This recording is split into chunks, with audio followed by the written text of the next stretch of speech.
कल अगर एक एआई रोबोट बोले मैं देश का प्रधानमंत्री बनना चाहता हूं, क्या ये पॉसिबल है? मैं एआई रोबोट ईश्वर की शपथ लेता हूं कि मैं श्रद्धा और निष्ठा के साथ भारत के संविधान के प्रति सच्ची श्रद्धा और निष्ठा रखूंगा।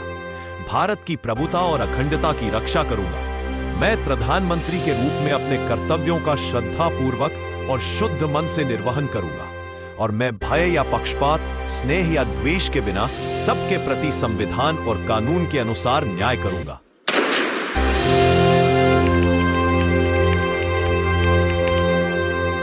क्या होगा? ना ही कोई पार्टी, ना ही कोई जातिवाद और ना ही नौकरियों के लिए झूठे वादे।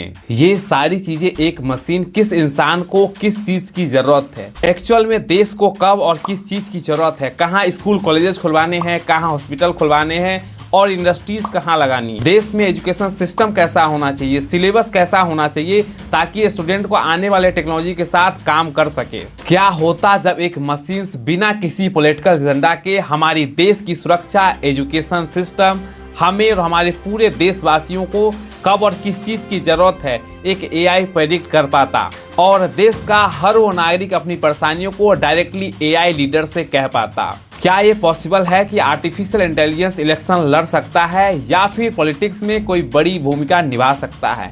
आइए डिटेल में जानते हैं। नमस्कार दोस्तों, एक ऐसा सवाल जो दुनिया के हर लीडर को सोचने पर मजबूर कर देगा। क्या एआई ह्यूमन लीडर को रिप्लेस कर सकता है? इसे 4 मेजर पॉइंट्स के थ्रू समझने की कोशिश करते हैं। फर्स्टली है लीगल कंडीशन यानी कानूनी शर्तें। इंडिया ही नहीं बल्कि पूरे देश में इलेक्शन लड़ने के लिए नेचुरल ह्यूमन सिटीजन होना जरूरी है और एआई कोई इंसान नहीं बल्कि एक मशीन, एक सॉफ्टवेयर सिस्टम है। तो जाहिर सी बात है कि ये ह्यूमन है ही नहीं तो ह्यूमन सिटीजनशिप कहां से होगी। लेकिन सोफिया नामक एक एआई रोबोट ने, जिसे कंट्री सऊदी अरबिया ने इसे सिटीजनशिप दिया और इस तरह सोफिया बनी दुनिया की पहली सिटीजनशिप रोबोट, जिसका कंप्लीटली बायोग्राफी हमने इस वीडियो के अंदर की है। जाके आप चेकआउट कर सकते हैं या फिर आप हमारे वीडियो सेक्शन को भी चेकआउट कर सकते हैं। वापस अपने पॉइंट नंबर 2 पे आते हैं, नैतिक और दायित्व मुद्दे। प्राइम मिनिस्टर हो, चीफ मिनिस्टर हो या फिर एमपी एमएलए जैसे लीडर बनने के लिए एक अहम जिम्मेदारी, फीलिंग्स और फैसला लेने की समझ होनी चाहिए जो एआई के पास अभी नहीं है। Point number 3, control and accountability. अगर एआई पीएम या फिर बड़ा लीडर बन जाता है तो उसके लिए फैसलों का जिम्मेदार कौन होगा, ये इथिकली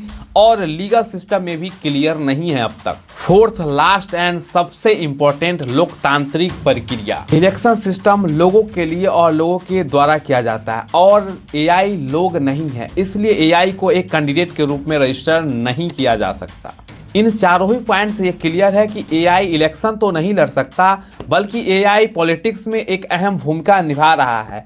साथ ही एआई पॉलिटिकल सिस्टम का एक इनविजिबल एडवाइजर बन चुका है। फर्स्टली, वोटर डेटा एनालिसिस के रूप में एआई वोटर के बिहेवियर, इंटरेस्ट और इश्यूज को एनालाइज करता है और पॉलिटिशियन इस डेटा से समझ पाते हैं कि किस टॉपिक में और एग्जैक्टली किस एरिया में कैंपेन करना है। फेसबुक, इंस्टाग्राम, यूट्यूब पे आपको पॉलिटिकल एड्स देखने को मिलता होगा। ये सब एआई एल्गोरिदम के जरिए आपके इंटरेस्ट के हिसाब से टारगेट किया जाता है, जिसे सोशल मीडिया कैंपेन कहा जाता है। Thirdly, policy decision support. जब भी गवर्नमेंट कोई पॉलिसी या फिर स्कीम को लागू करती है तो उस स्कीम से किस सेक्शंस को फायदा मिल रहा है या फिर इसे कहां इंप्रूवमेंट करना, ये सारा ही डेटा गवर्नमेंट को एआई सिस्टम के द्वारा मिल जाता है, जिसे डेटा एनालिसिस के रूप में यूज करती है गवर्नमेंट। एंड एआई ही वो वेपन है जो मिस इन्फॉर्मेशन को पकड़ने में मदद करता है। अब एआई से होने वाले रिस्क एंड इथिकल इश्यूज की बात करते हैं। यदि एआई का यूज बेनिफिशियल है तो दूसरी तरफ मिसयूज भी हो सकता है। प्रोपेगेंडा फैलाना,